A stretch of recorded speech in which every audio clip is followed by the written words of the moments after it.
Here's what we're going to do today. I'm going to service the 110, of course, make it cooler, and show you a sneaky way to get a little more power.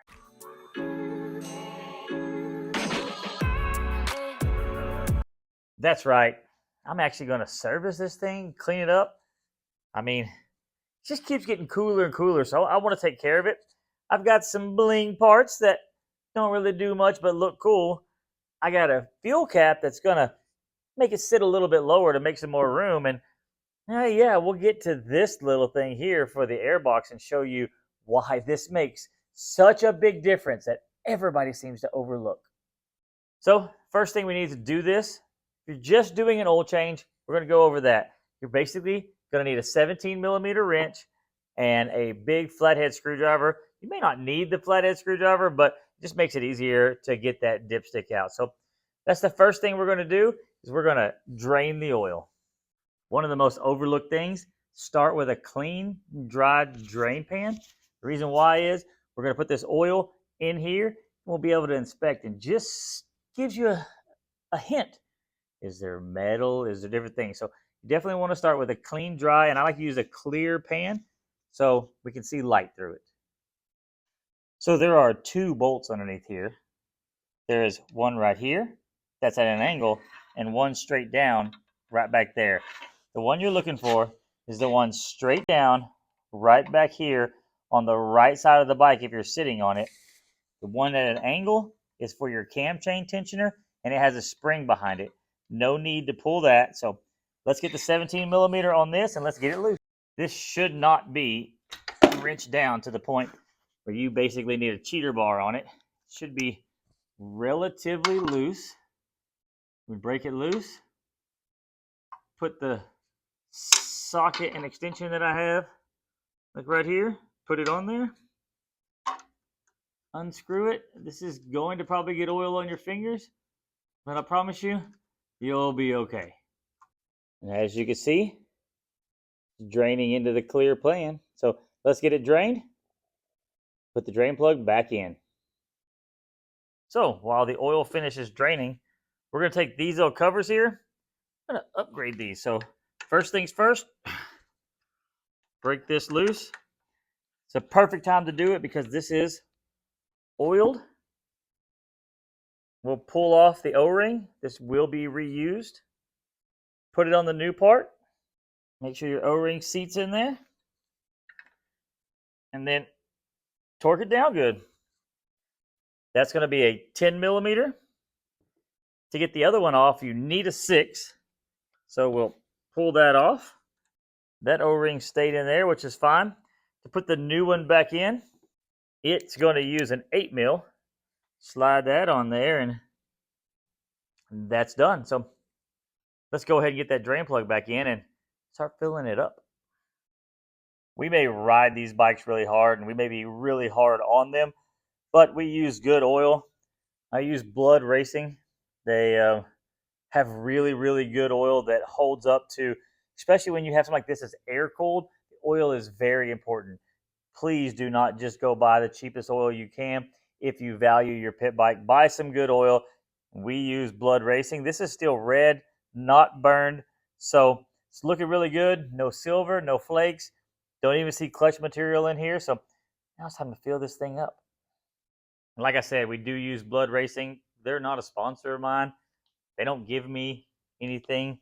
I just buy good oil in situations where I want good results. So buy the good stuff. Now, this bike does hold 1.1 quarts by the book if you're doing an oil change. This bike does not have an oil filter. It uses an oil screen that's internal, but it does not have an oil filter. So we will drain this. We drained it all out and put it in. It's supposed to be 1.1 quart. So basically what we do is we fill it up like this. We will start the bike because we know 1 quart will be enough to make it run. We'll start the bike, let it get up to warm to touch. Check it with the dipstick, and oh yeah, the dipstick. From the factory, this comes with a plastic dipstick, which is plastic. It gets the job done, but it's definitely not as cool as billet. That's right. We made the other side look good. We're going to make this side look good. Don't forget to swap over your O-ring. So let's put this in there. And then I'll show you the trick to checking this thing right.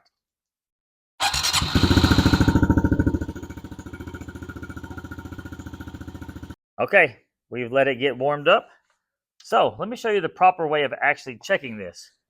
Honda has been doing this right here for years. And basically what it is you unscrew, you wipe off, you do not screw this back in, you go down till the seat's on the threads, and you pull it back up.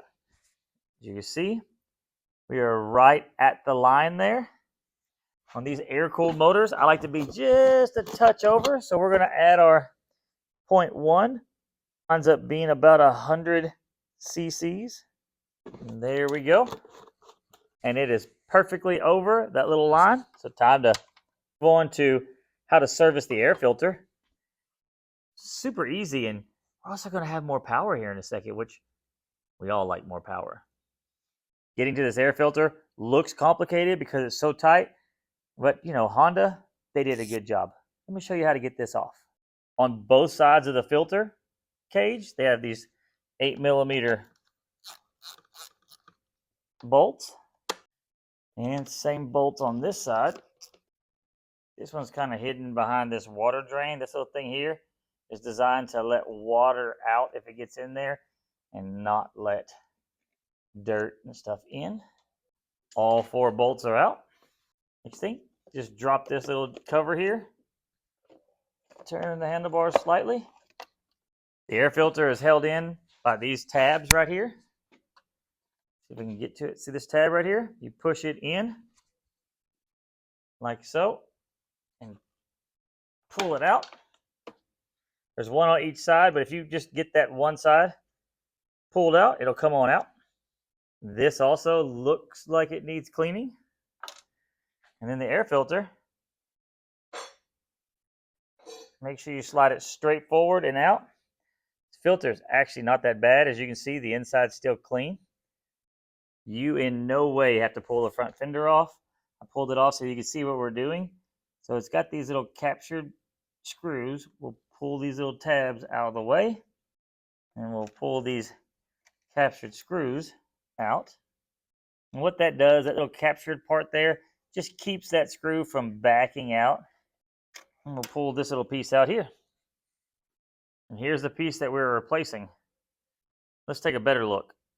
This right here, this screen that you see here, is a safety deal that almost every bike, even race bikes, come with. It's what they call a backfire preventer. And what the idea behind this is if there is a backfire through the carb, it will not catch the air filter on fire. The filter is covered in oil, and that is, I guess, a worry. But what we're going to be replacing it with is this.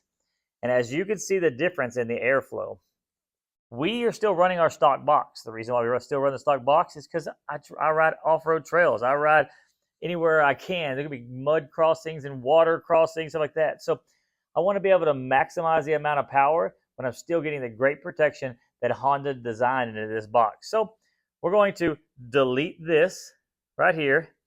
We're going to replace it with this so we get that ultimate flow whenever our air filter is ultimately about to be cleaned. As you can see, this piece fits in here perfectly, but doesn't want to stay. So the trick to that is take these factory screws with their catch, get them started back in. Do not tighten them yet. Get them just hand tight, sitting about like that, and then we'll bend them in.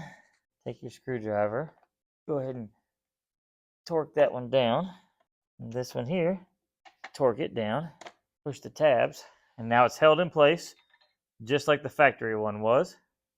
All right, make sure your filter is cleaned and properly oiled. Filter goes in there, filter retainer, and air box lid. We'll get this thing bolted up and move on to the next part. These plastic caps are kind of known for having some issues where the internal click part, as you see, as you tighten it down, it either doesn't get tight enough or it'll seize up and that'll break and you can't get gas in there. So one functional way to fix that is with a beautiful piece of billet. I'm going to screw that in there. It screws down. Factory hose goes on. Not only that, with the seat height the way that these are, where they're low and go to a high hump, this is a lot lower. So get that clean factory look and fix a potential problem.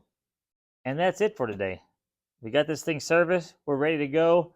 We got even more cool parts. So, I mean, not only is it going to run good, it's going to look good. And we're still sticking with the stock, better than stock build here. Got a stock motor, stock muffler, stock airbox, but you saw our sneaky little way to get more power. So this little thing is becoming quite a little ripper and quite a little looker. So now, I guess it's time to go rip some trails up.